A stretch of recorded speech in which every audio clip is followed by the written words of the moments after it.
As we begin this final stretch of our walk through Venice, the morning light gently washes over the canal.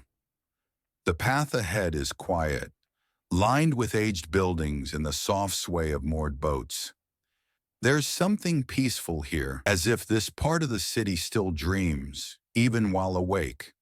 To the right, blue fishing boats rest between wooden posts, bobbing slightly in the slow current. They've likely seen generations of Venetians working the lagoon, casting nets, trading goods, or simply going about their lives. Venice was born from water, and here you feel that connection more deeply than anywhere else. If you enjoyed this peaceful journey, don't forget to like the video, drop a comment, subscribe to the channel, and share it with your friends who love a walk through Venice too. On the left, the ochre-colored walls of old homes cast long shadows across the cobblestone. You notice tiny windows, iron gates, and weathered bricks, each a detail frozen in time. The occasional clink of a line against a mast, or the sound of water lapping the shore, becomes the rhythm of this walk. No cars, no crowds, just the calm of a city suspended between sky and sea. The scent of salt and morning sun fills the air, and with every step it feels as if Venice is slowly revealing a more intimate side of itself, one that most tourists never get to see. Homes glow under soft sunlight, painted in warm shades of orange, rose, and pale yellow. The shutters are closed in perfect symmetry, catching specks of light against their green-painted wood. Every window frame holds a sense of pride, perfectly maintained yet aged with charm. The streets feel lived in, not staged. A woman in black walks calmly past a line of homes, her steps echoing across the stone. Ahead, a young couple share a quiet conversation, their faces relaxed, wrapped in winter scarves. A gentle breeze moves between the buildings, brushing shadows across the ground, and the sounds of footsteps blend with faint church bells in the distance. Each detail speaks of a community rooted in rhythm. A mailbox covered in stickers, a carved nameplate beneath a bell, flower pots arranged under windowsills.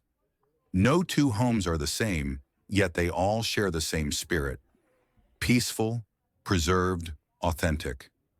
Laundry flutters overhead, shirts, linens, small towels.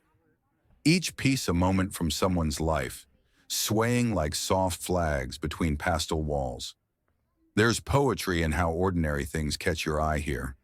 Bricks slightly chipped, door handles worn smooth by time. The small square ahead brightens as more people gather. Locals meet for brief chats. A child circles a bench on a scooter, bundled in a red coat.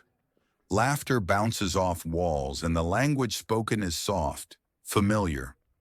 Some shops are closed, their gates gently pulled down, while others quietly invite you in with simple window displays: paper goods, candles, handmade dolls. There's no rush. Time in this part of Venice feels slower, more respectful, a place not built for tourists, but for those who know how to notice stillness. A streetlight curves out from a wall, catching a glint of morning sun. Its reflection dances on a puddle left behind by a cleaning bucket. Some stories are told not in words but in these quiet signs: washed steps, swept corners, fading paint layers that reveal years beneath. Everything feels soft here: the voices, the pace, the presence of people just being. It's a living city, but one that lets you breathe with it. This corner of Venice reminds you that beauty doesn't shout. It lingers quietly in the way life continues, in the way shadows shift and footsteps carry through sunlit stone. Allure returns in full on the stretch, where buildings wear vibrant coats of yellow, salmon, green, and deep red. Shops open their fronts to passers-by, lined with Murano glass pieces that shimmer like droplets of light. Tiny sculptures catch sunlight and toss it in every direction. Fish, flowers, abstract swirls. Locals and visitors move slowly along the canal's edge, admiring displays or greeting familiar faces. Some people sip coffee at corner bars. Others linger outside shop fronts filled with handmade lace, painted ceramics, and perfume bottles shaped like dreams. The rhythm is soft. People step without rush. Voices float above the water. Boats sit idle, tied to wooden posts that lean slightly toward the buildings, worn from years of weather and use. Each storefront reflects the tradition it represents. Signs painted by hand, lettering slightly imperfect, colors rich and old-fashioned. A gondola rests between docks, still and elegant. It feels like it's waiting for a scene to begin. Not far from it, a boy helps an older man sort something on a dock. Ropes, a box of tools, maybe old fishing gear. Their voices rise gently, echoing off stone and water. There's a moment of laughter between two women seated outside a bakery, one biting into a pastry, the other pouring hot espresso from a tiny pot. The smells here change with every few steps. Coffee, sea salt, pastry, wood polish, perfume. The glass sculpture appears in view. Tall, wild, made of layered color. It twists upward like a tree caught mid-spark. Blues, greens, reds, and gold all rise together, each piece curved differently. There's movement in the stillness, the kind that makes you pause. Around it, people lower their voices, almost as if stepping into a quiet chapel. Not for worship, but out of awe. Children stare. Phones come out to take photos. But the sculpture doesn't shrink under their gaze. It stands bold and bright, a symbol of what hands can create with fire and patience. The light here is softer, as if filtered through the glass itself. Everything glows for a moment. The walkway turns again toward the water, where reflections stretch like ribbons. Pale yellow homes ripple gently in the surface. A few wooden chairs sit empty outside a trattoria.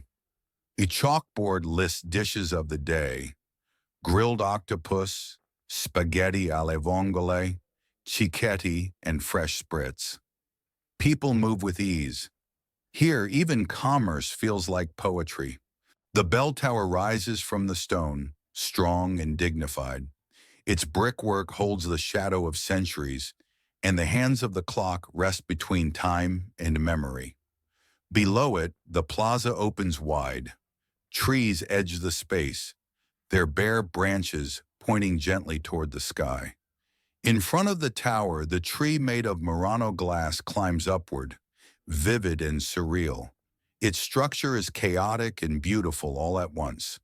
Colored spikes of blown glass reach like frozen flames. Red, cobalt, emerald, smoke gray.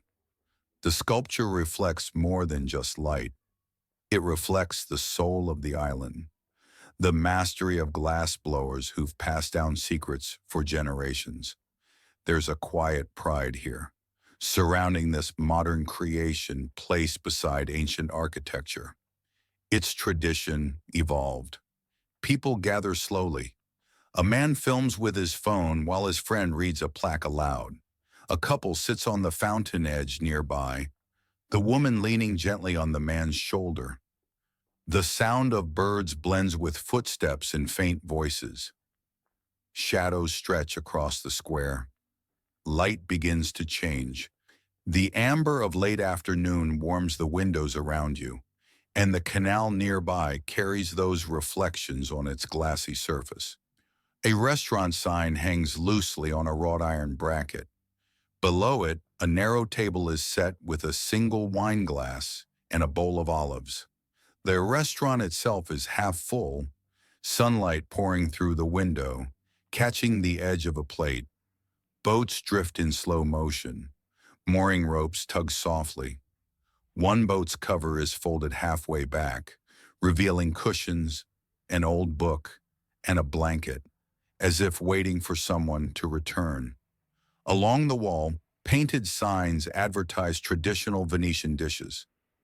There's a rhythm to it all, a lifestyle framed by elegance and effortlessness, one that doesn't compete for attention, but allows you to settle in. As the sun dips lower, the buildings glow from within. Red, gold, orange, all reflected in the windows, mirrored in the water. Everything slows down. This is where the journey ends, not in a grand finale, but in a gentle exhale, like the final line of a poem. Venice doesn't say goodbye. It lingers, in light, in color, in memory. Even when you leave, it stays with you, like a melody you hum quietly long after it's gone. Ciao from Venice.